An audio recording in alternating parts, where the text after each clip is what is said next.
Hey guys, hope you guys are doing well. Today we're going to be doing something a little bit different.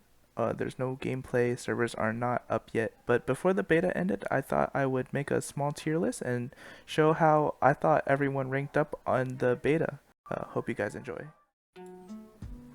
Okay, so I guess we'll just hop right in.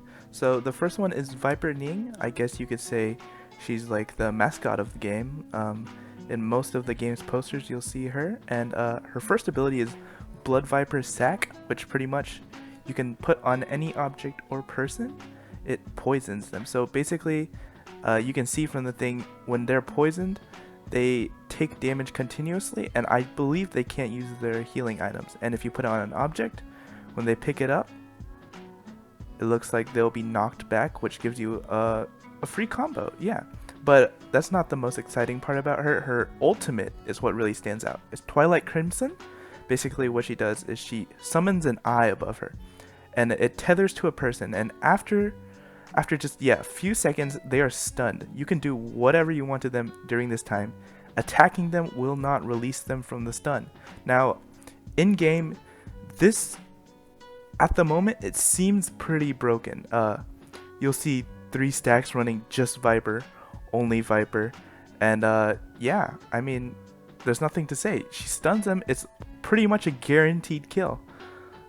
So this one's pretty easy. I say it's a S tier simply because of the Twilight Crimson. Alright, next we got Temulch. Temulch is my personal favorite. His first ability is Wind Aegis. It summons 3 wind orbs that pretty much just automatically lock onto a target, and they can drain them of their energy, which just means it takes longer for them to use or get to their ultimate. Or you can fire it all at once to manually knock back enemies. Pretty useful. I think I like it because you can just use it and pretty much forget about it. It'll do its thing for you.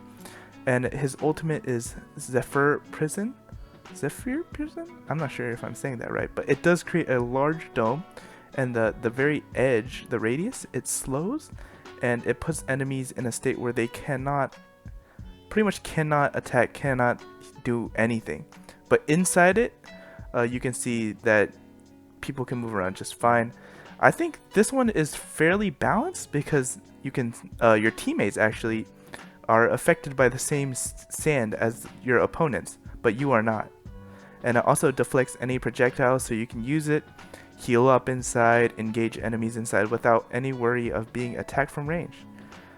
Yeah, I mean, it's a pretty decent character and pretty fun to play too. I'd say he's A tier. Alright, next one we got Matari. This one is the assassin. I can say for sure she is a lot of fun to play, and her first ability is Soul Track, which basically lets you teleport a short distance, and yeah, it's kind of like a invincible little grapple hook.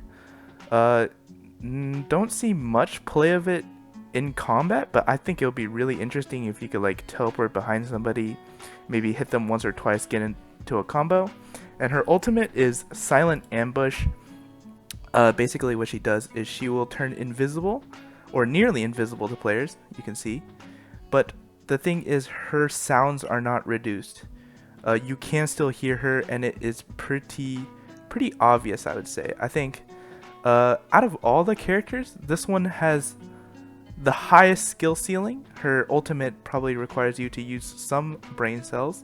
On all the other characters you can learn pretty simply, but this one's definitely fun to play.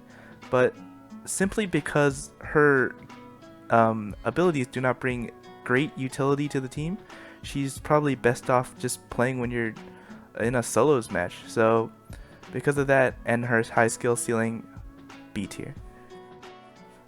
Next up we got Tarka Ji.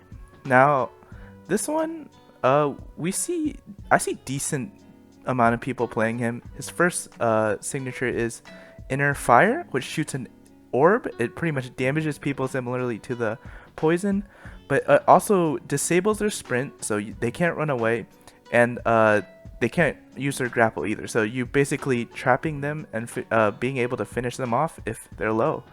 Yeah, it's really good. I haven't seen much play of it, but that's because it is pretty hard to hit. Yeah, there's no auto lock for this move, so you actually have to manually aim it and hope they get hit.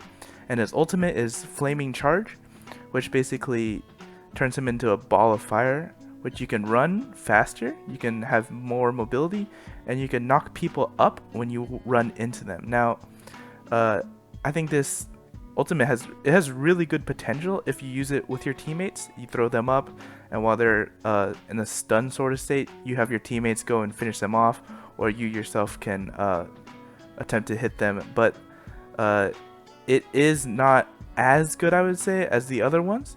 So because of this and the reason that you have to aim your inner fire, I would say B tier.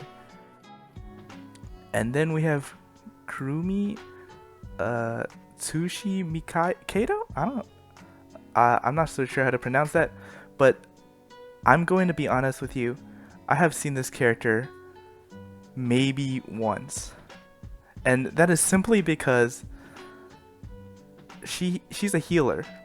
But a problem with games like this, especially in a battle royale, is that healers are not a necessity. Healers are important when there are two things missing. You cannot heal yourself, or the healer heals better than you do. But in this case, it's just simply not that. Players have the ability to heal themselves with the vitality or the shield, and it does it, I would say, even faster than she can do it. The only thing that she can do with her signature is teleport short distances and stun people around them, but even so, it's kind of lackluster. It's not doesn't bring much to the team except some heals, and her circle of healing basically just removes debuffs and heals people inside of it. But I mean, yeah, she doesn't heal, I would say, better than you can heal yourself, and she doesn't have any faster revives or can't do anything special. So I would say this is actually probably the weakest character in the game. I'm excited to see what they can do in the future, though. I would say C tier. Alright, and then we got our boy Tenkai. This is probably the second most played character besides Viper Ning. His signature is Iron Skin, which basically allows you to break the combo of anything that you're stuck in.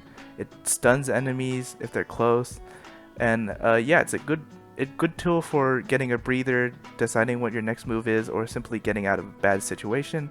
And his ultimate, much like Viper's, is where he shines. It's Colossus Call. He summons Big Monkey, or they call it the Vajra Warrior. But basically, you throw these hand-like projectiles that will grab enemies, and then you can then press F to slam them into the ground and take about, I would say, a third of their health to a half of their health. So pretty much you can instantly take them out within 2, maybe 3 shots. But this ability is very strong because once you pull it out, it gives you a whole new health bar. So basically, if you are low health, you can pop this ult and then get some time to think or time to mess up your enemies. And it also has a lot of potential for just spamming. You can just throw those hand projectiles really quickly, and it's really hard to deal with in a 1v1. That your best hope is to grapple away and shoot him with some sort of ranged weapon. But overall, this is, I would say, one of the still the strongest ultimates in the game. So this is up with Viper Ning, S tier. Alright, so this is the final tier list. This is, of course, due to change over time once the game releases. And remember, this is just my opinion. You can have your own. Be sure to tell me in the comments, actually, what you think about these characters and which one's your favorite. But that's gonna do it, guys. I'll see you guys later.